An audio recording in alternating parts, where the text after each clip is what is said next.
see on nagu trenni. Pääsisid ära, jah? Väga ei pea muretsema, et sa kaua sõidad. Ega see ime ka ei ole.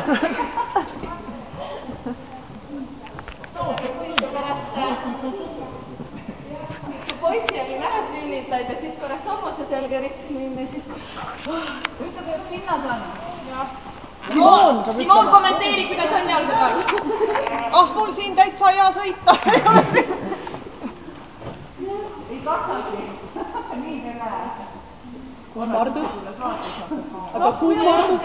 Ma ei oska midagi teha, et ta küsiks. Ma ei oska Hispaania sammu. Väike küljend. Passaagist piisaks. Pehme. Hobune liigub. Hobune liigub ilma edasi ajamata. Nüüd selgus põhjus, miks hobused ei liiku. Piisab ma pinnas. Tal ei sobinud pinnas lihtsalt. Mis enega vahel juba on. See ei tahtnud, aga see on nii. See on pinnas. Nüüd on väga niisugust sportfisse tasema. Mingi pinnast teeme.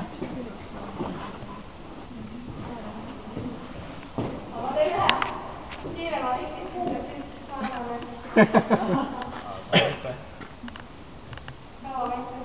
Hüppe, hüppe. Jah, nii palju pead soojaks hoidma, et hüppe ka.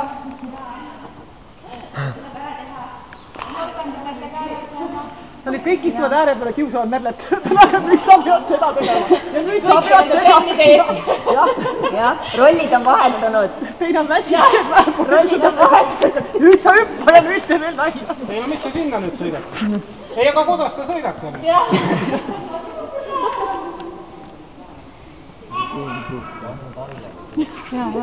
Vaata, takistus. Varvas otsad. Säär loksub. Ära vaata maha. Püsti. Suuremaks. Jalused ära. Madalpoolist Püsti jalusele. Mis ei kuule? Lapsed peavad küll trennis kuulda. 2 üleval, 2 sädulas. 1, 2, 1, 2.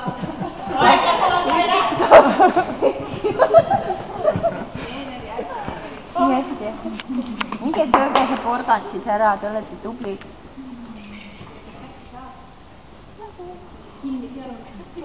Porgand. Mool vaata kõrgus pandi paika. Et ei ole mõtet. Teiselt poolt. Simo, sa porks. Ma lähen appi. Ma lähen appi. Ma lähen appi. Tule. Järgmine kord läheb iga takke juurde ja nõuab porgandit, ei tee midagi. Võta need käärid ja see padi ka kaasa. Ma arvan, et iga porgand on see takistuse peal, tuleb vaadata.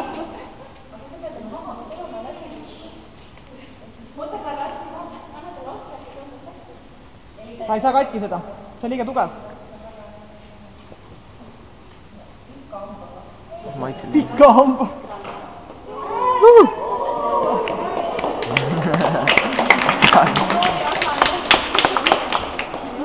Ei ole, hüppe.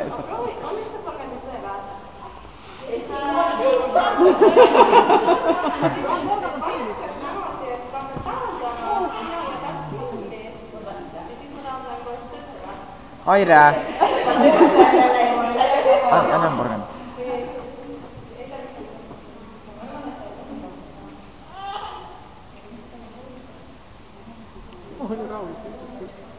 Porks on niisama ka ju. Kõik sellepärast peab võimlema. Nagunii pealt iga trenni saab trenni teha.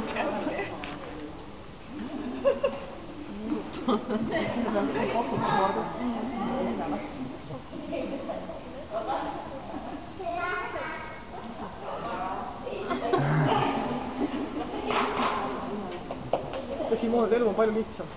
Tegelikult. Võiks selle padja viia. Padi. Aire, võtta see padi kääridega. Saab läbi lõigata. Ma viin. Käärid peavad. Mine vii. Siin on padi. Mine vii, Johan. Kuidas ta peab kõne ära? Siin on padja.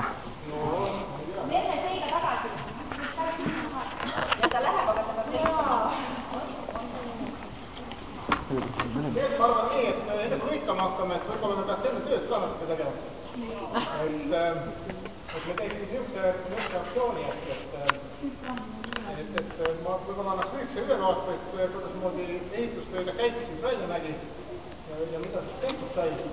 Ja siis tehtud töö on veel pooleli, et siis kõik saaksid nii-öelda käpa valgeks, siis tegelikult meil on nurgad, see on taga 2 nurka, kuhu ei pääsenud tehnikaga ligi, et tegelikult seal oleks nagu kõikide abijalgu natukene vaja, et pisut siluda, et kui lähme sinna pärast kohale, ma näitan ette.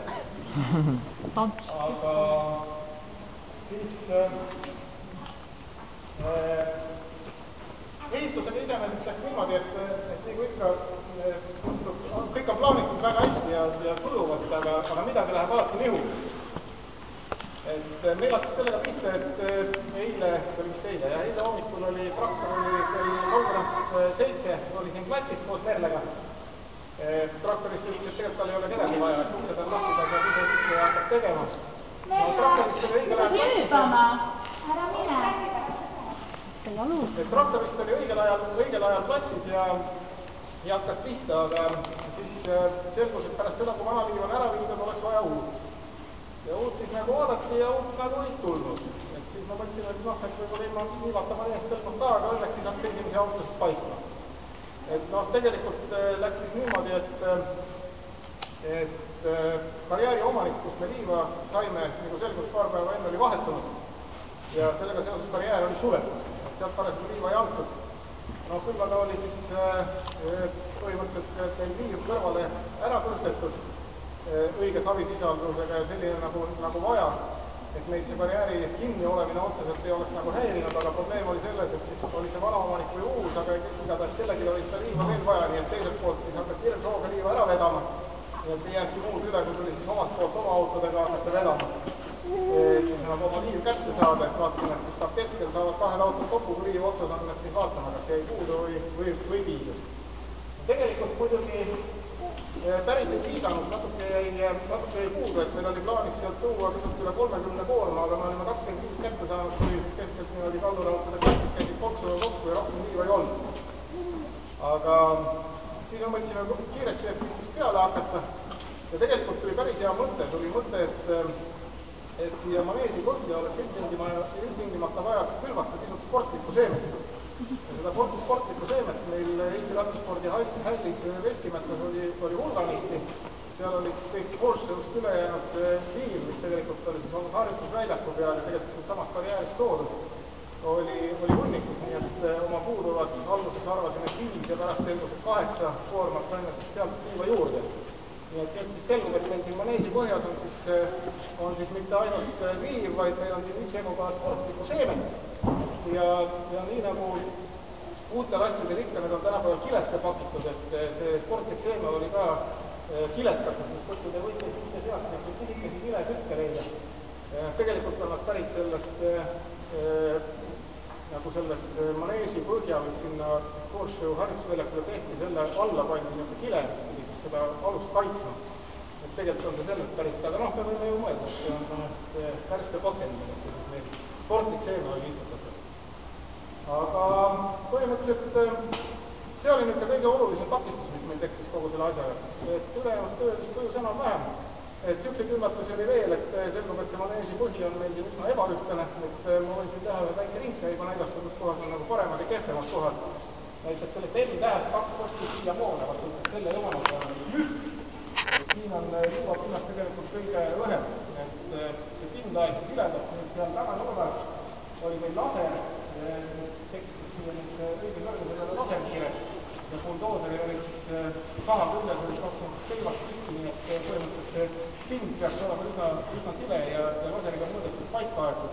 Aga kuna siin alt nagu see põhi on üsna külglik ja räägitakse, et ta natuke õhem kui peaks olema.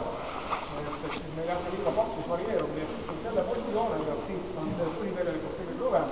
Ja siin on see liivakihi paksus 10-11 centimeetrit. Ja selle paksemate kohtade peal on see peaaegu 30, 26, 27, niimoodi on kõige paksemate kohtade peal.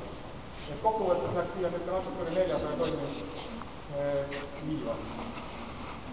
Ja noh, mis üllatusi veel on siin, seal on veega probleeme, näiteks seal on niisugune nurk, kus see drenaaživesi, mis tuleb kakluselt tegelikult vihmame toordest, peaks see pindvaevudest ära imbuma, et see kipub natuke maneesisse pressima, nii et seal võib olla vahel õige koht, nii et sõites pidagi silmas ja katsuda sealt võib-olla siis natuke keskelt poolt sõita.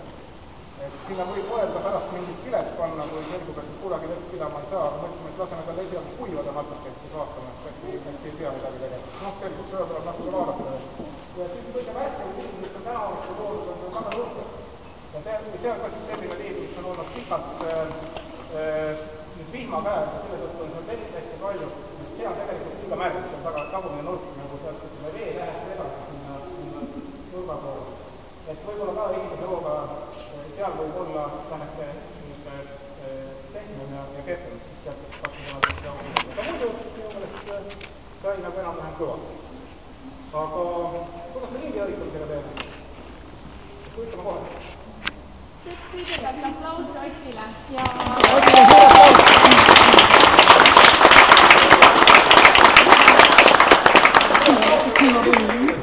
Sai suur korraldus välja kuulatud, et sinna laekus terve hulk raha ilma, milleta ei oleks saanud seda ettevõtlust teha.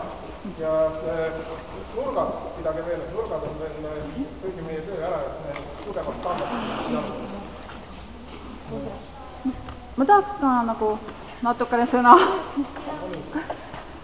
Et täna on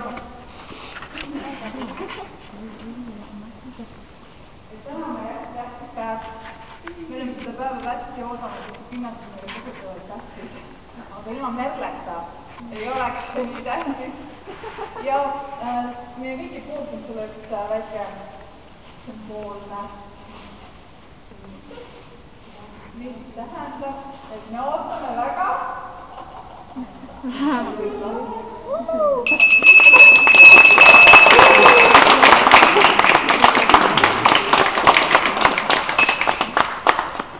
Detsembri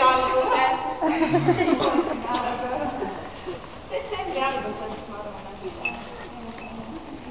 et võistlusi. Mine kääripadi. Nii see kääripadi. Anna kääripadi. Mine anna siis. Kuule, oota, käbi ees. Ja. Kuule. Kuule. Käbi kuule.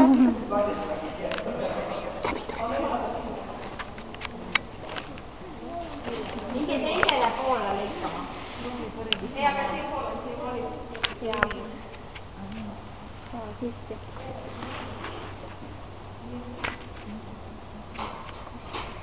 Nagu tõeline hapu inimene.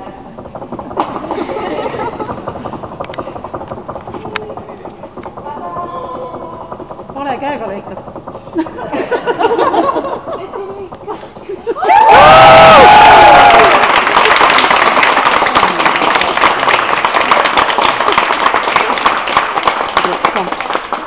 Ma tuleks ka korra. Et sellise tähtsa uue asja avamiseks tuuakse tavaliselt soola ja leiba. Ma kutsutasin kodus ise ühe leiba, aga sool on siin sees.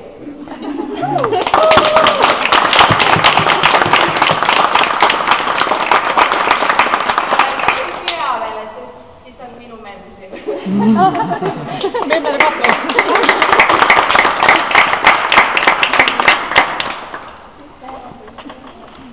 Mine võta see leib ära, las ta nüüd tegema ütle. Me võimegi ise panna, kui sa ei oska enam. Kui meelest ära läheb, et sellest kapsel ümber ninaga. Okei, me teeme ühe sellise kasaka hüppe, et siis on vähemalt hüppatud. Aga... Võime sulle sinna natti ka peale panna. Ma mõtlen, et äkki vaja. Lihtsalt tahad siin lükata? Ma paneks siis nüüd see aegudest pisut madalamaks, sest ta on külm, vaata, ja siis ma teed lihtsalt ühe Mis väiksem maal läks. Johan, mine aita, kui palun. Kollidad on kõige. Kui ma üle ei saa.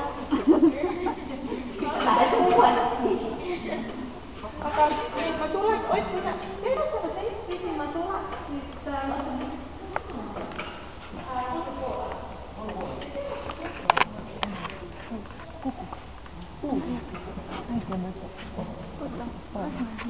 Ma aitan. Kus sa nägid?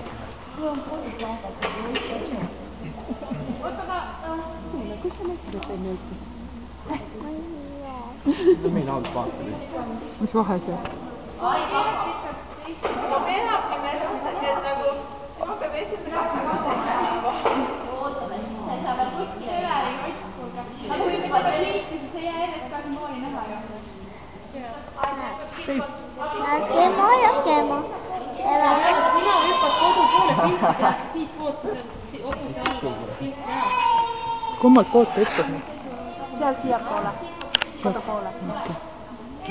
Seal on teine kodu ju.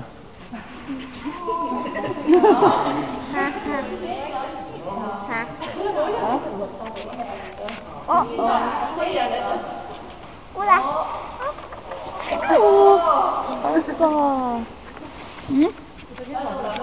Sa räägid naistemees väike. Väike naistemees. Juba päris suur. Taha.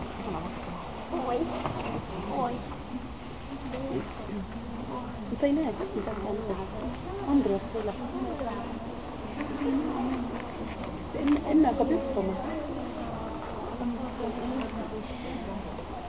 Tahad istuda sinna? Aga enne hakkab hüppama, sa ei näe.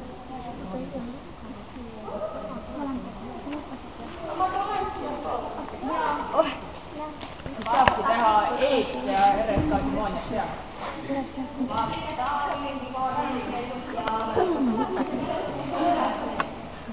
Ta ei saa ennast ära väsitada. Ei saa ära väsitada. Vaata kohe imelik.